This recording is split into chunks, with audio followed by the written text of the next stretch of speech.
হয় যথেষ্ট ভাল লাগিছে। আজি প্ৰায় 6টা বজাৰ পৰা এই মিটিংখন সভাখন হৈছে। ৰাইজৰ মাজত যথেষ্ট উৎসাহ দেখা গৈছে।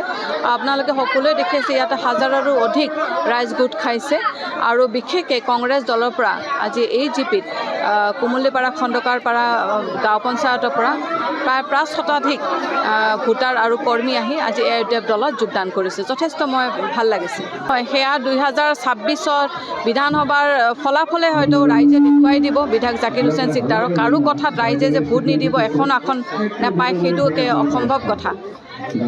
তাক সঁচাকৈ হাস্যকৰ। হয়তো সকলোৱে আমি জানো ভাৰতৰ ইতিহাসত অসমৰ ইতিহাসত বহুতো এনেকুৱা স্বাধীনতাৰ পিছত বহুতো উদাহৰণ আছে য'ত ভাৰতৰ প্ৰধানমন্ত্ৰী হৈছে এগৰাকী মহিলা, ৰাষ্ট্ৰপতিও বৰ্তমান এগৰাকী মহিলা, কংগ্ৰেছ দলৰ সভানেত্ৰী এগৰাকী মহিলা আছিলে এটা সময়ত। বিভিন্ন জিলাৰ মুখ্যমন্ত্ৰীসমূহো আমি দেখিছোঁ বা দেখি আহিছোঁ মহিলা মানুহে। গতিকে এটা সমষ্টিত প্ৰতিনিধিত্ব এগৰাকী মহিলাই কৰাটো একো ডাঙৰ কথা নহয়। যদি সকলোৱে আশীৰ্বাদ কৰে নিশ্চিতভাৱে এগৰাকী মহিলা পাকা বেতবাৰীৰ নিচিনা এটা বৃহত্তৰ সমষ্টিত নিশ্চিতভাৱে কাম কৰিবলৈ বা আগবঢ়াই নিবলৈ সক্ষম হ'ব।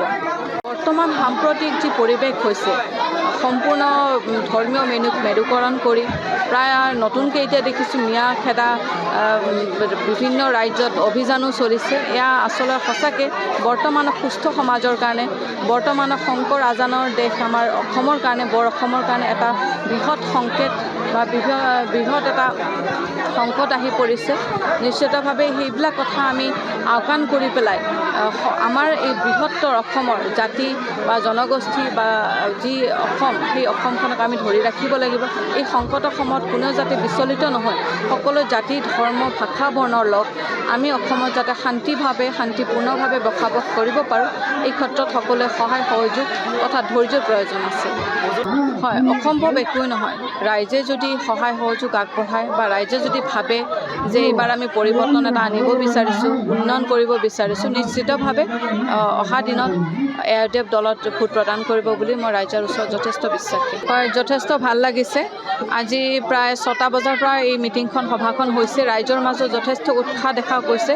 আপোনালোকে সকলোৱে দেখিছে ইয়াতে হাজাৰৰো অধিক ৰাইজ গোট খাইছে আৰু বিশেষকৈ কংগ্ৰেছ দলৰ পৰা আজি এই জিপিত কুমুলিপাৰা খণ্ডকাৰপাৰা গাঁও পঞ্চায়তৰ পৰা প্ৰায় শতাধিক ভোটাৰ আৰু কৰ্মী আহি আজি এআইইউডিএফ দলত যোগদান কৰিছে। যথেষ্ট ভাল লাগিছে। হয় সেয়া 2026 বিধানসভাৰ ফলাফলে হয়তো ৰাইজে দেখুৱাই দিব বিধায়ক জাকিৰ হুছেইন চিকদাৰক। কাৰো কথাত ৰাইজে যে ভোট নিদিব এখন নাপায় সেইটো অসম্ভৱ কথা। তাক সঁচাকৈ হাস্যকৰ।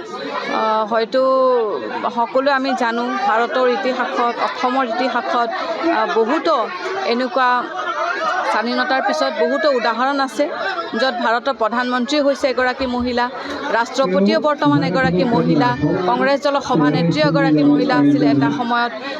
বিভিন্ন জিলাৰ মুখ্যমন্ত্ৰীসমূহো আমি দেখিছোঁ বা দেখি আহিছোঁ মহিলা মানুহে। গতিকে এটা সমষ্টিত প্ৰতিনিধিত্ব এগৰাকী মহিলাই কৰাটো একো ডাঙৰ কথা নহয়। যদি সকলোৱে আশীৰ্বাদ কৰে নিশ্চিতভাৱে এগৰাকী মহিলা পাকা বেতবাৰীৰ নিচিনা এটা বৃহত্তৰ সমষ্টিত নিশ্চিতভাৱে কাম কৰিবলৈ বা আগবঢ়াই নিবলৈ সক্ষম হ'ব। বৰ্তমান সাম্প্ৰতিক যি পৰিৱেশ হৈছে সম্পূৰ্ণ ধৰ্মীয় মেৰুকৰণ কৰি প্ৰায় নতুনকৈ এতিয়া দেখিছোঁ মিয়া খেদা বিভিন্ন ৰাজ্যত অভিযানো চলিছে। এয়া আচলতে সঁচাকৈ বৰ্তমানৰ সুস্থ সমাজৰ কাৰণে, বৰ্তমানৰ শংকৰ আজানৰ দেশ আমাৰ অসমৰ কাৰণে, বৰ অসমৰ কাৰণে এটা বৃহৎ সংকেত বা বৃহৎ এটা সংকট আহি পৰিছে। নিশ্চিতভাৱে সেইবিলাক কথা আমি আওকাণ কৰি পেলাই আমাৰ এই বৃহত্তৰ অসমৰ জাতি বা জনগোষ্ঠী বা যি অসম সেই অসমখনক আমি ধৰি ৰাখিব লাগিব। এই সংকটৰ সময়ত কোনেও যাতে বিচলিত নহয়, সকলো জাতি ধৰ্ম ভাষা বৰ্ণৰ লোক আমি অসমত যাতে শান্তিপূৰ্ণভাৱে বসবাস কৰিব পাৰোঁ এই ক্ষেত্ৰত সকলোৱে সহায় সহযোগ তথা ধৈৰ্যৰ প্ৰয়োজন আছে। হয় অসম্ভৱ একোৱেই নহয়। ৰাইজে যদি সহায় সহযোগ আগবঢ়ায় বা ৰাইজে যদি ভাবে যে এইবাৰ আমি পৰিৱৰ্তন এটা আনিব বিচাৰিছোঁ, উন্নয়ন কৰিব বিচাৰিছোঁ, নিশ্চিতভাৱে অহা দিনত এআইইউডিএফ দলত ভোট প্ৰদান কৰিব বুলি মই ৰাইজৰ ওচৰত যথেষ্ট বিশ্বাসী। যিকোনো খবৰৰ বাবে যোগাযোগ কৰক 7099017330 লগতে 7099017110 নম্বৰত।